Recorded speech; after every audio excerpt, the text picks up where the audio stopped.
کے لائق ہوا، پہلا دن تھا، تو بیٹے نے پانی کا پیالہ اٹھایا اور دونوں ہاتھ سے پکڑ کر دھیرے دھیرے چلا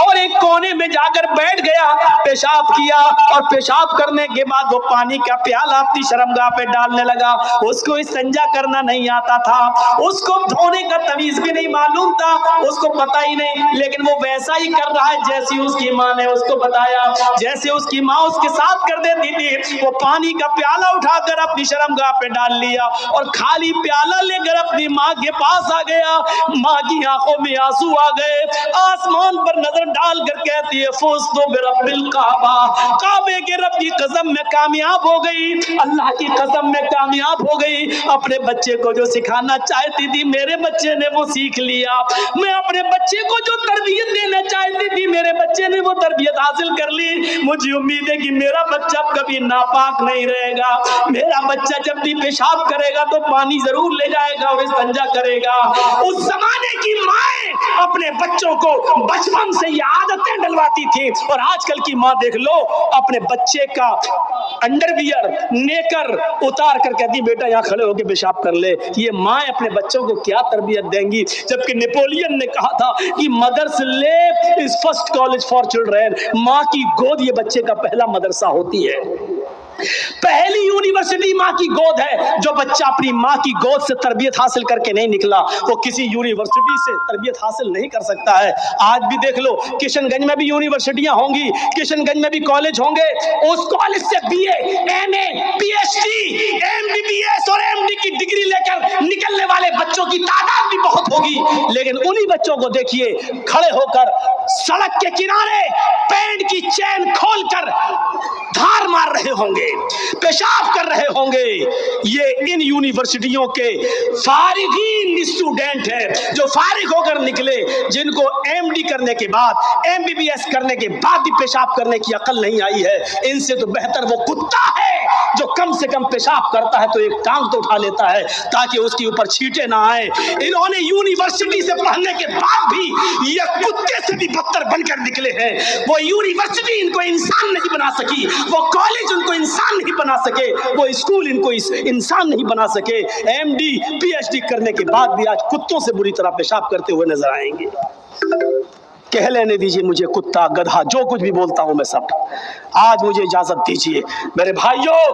کہو کہ جانوروں کی اجازت مت بولو، ہم لوگ انسان ہیں، قرآن نے بھی جانوروں کی مثالیں دی ہیں۔ اولئک کالانعام بل ہم اضل، یہ چوپایوں کی طرح ہیں بلکہ ان سے بھی زیادہ گئے گزرے۔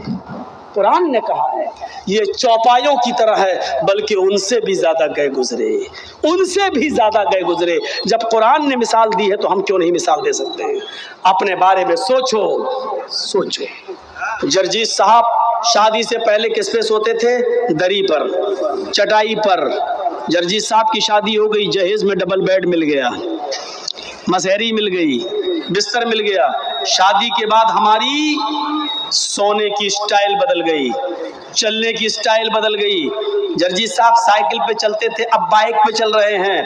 بڑے آدمی ہیں، فور ویلر بھی دے دی ہوگی ہو سکتا سسرال والوں نے، اب چار پہیے کی گاڑی پہ چل رہے ہیں۔ رہنے کی سٹائل بدل سکتی ہے لیکن محمد رسول اللہ 25 سال کی عمر میں جب 40 سال کی ایک بوڑھی عورت خدیجہ سے نکاح کرتے ہیں، خدیجہ عرب کی بہت بڑی دولت مند اور رئیس خاتون تھی، جب اللہ کے رسول کی شادی ان کے ساتھ ہوتی ہے تو خدیجہ اپنے ساتھ سارا مال بھی لے کے آتی ہیں، سارا خزانہ لے کے آتی ہیں، سارا بزنس لے کر آتی ہے۔ اللہ کے نبی صلی اللہ علیہ وسلم شادی کے بعد بھی اسی چٹائی پر، اسی اکیلے بستر پہ سویا کرتے تھے جو شادی سے پہلے آپ سویا کرتے تھے۔ آپ تعجب کریں گے، ایک بار اللہ کے نبی صلی اللہ علیہ وسلم جس بستر پہ سو رہے تھے حضرت عائشہ نے اس بستر پر لیٹ کر دیکھا جو کافی گڑ رہی تھی، فرمایا اللہ کے نبی کو یہ بستر کتنا گڑتا ہوگا، کتنا چبھتا ہوگا۔ حضرت عائشہ نے اس بستر کو دوہرا کر دیا، دوہرا ایک ہیرا تھا اس کو دوہرا کر دیا تاکہ تھوڑا سا نرم ہو جائے۔ اللہ کے نبی اس بستر پہ سو جاتے ہیں، تہجد کی نماز میں نہیں اٹھ پاتے، جب آنکھ کھلی تو فجر کا وقت تھا، فجر کی نماز پڑھانے کے بعد جب گھر پہ آتے ہیں تو پوچھتے ہیں عائشہ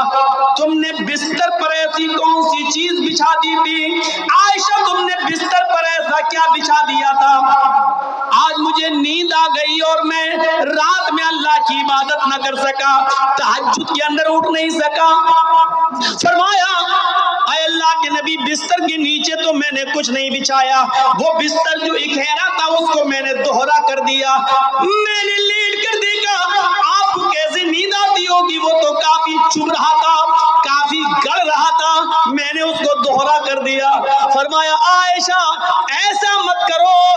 جیسا بستر پہلے بچھاتی تھی اسی طرح بچھاؤ، بستر کوئی کھیرا رہنے دو، میری پیٹھ پر گڑتا ہے تو گڑنے دو، میری پیٹھ پر چبھتا ہے تو چبھنے دو۔ جب بستر گڑتا تھا چبھتا تھا تو میری آنکھ کھل جاتی تھی اور میں رات میں اٹھ کر تہجد کی نماز پڑھ لیا کرتا تھا، اللہ کو یاد کر لیا کرتا تھا۔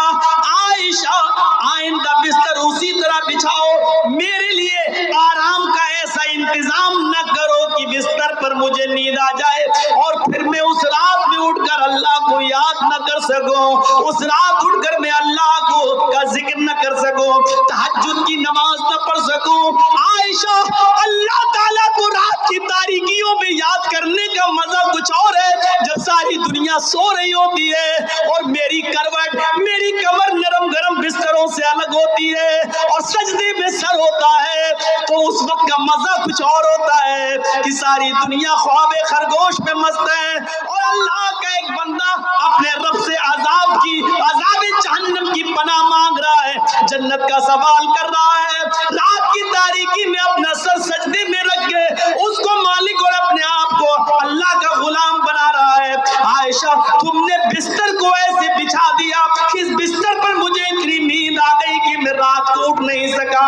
عائشہ مجھے اتنا آرام نہ دو کہ میں رات میں اٹھ کر اللہ کو یاد نہ کر سکوں۔ رہنے سہنے میں شادی کے بعد بھی کوئی فرق نہیں آیا، یہاں تو شادی کے بعد بستر بدل جاتے ہیں، رہن سہن کی اسٹائل بدل جاتی ہے، رہنے سہنے کا طریقہ بدل جاتا ہے، اس میں پروموشن ہو جاتا ہے، ترقی ہو جاتی ہے، لیکن محمد رسول اللہ کی زندگی پہ نظر ڈالو کہ اللہ کے نبی نے شادی سے پہلے جس بستر پہ لیٹتے تھے شادی کے بعد بھی اسی بستر پر، جبکہ خدیجہ کی دولت نبی کے قدموں پہ تھی، لیکن اللہ کے نبی نے خدیجہ کی دولت کو اپنے اوپر استعمال نہیں کیا، خدیجہ جو دولت لے کر آئی اس دولت کو بھی اللہ کے رسول نے دین کے کام میں غریبوں اور مسکینوں میں لٹا دیا۔ میرے بھائیوں ہمیں دیکھنا ہے کہ سادھو کون ہے، سادھو اس کو کہتے ہیں جس کے پاس سب کچھ ہو، دولت کی کمی نہ ہو، لیکن اس نے اپنے اوپر کوئی چیز خرچ نہ کی ہو، سب غریبوں اور مسکینوں میں لٹا دیا ہو۔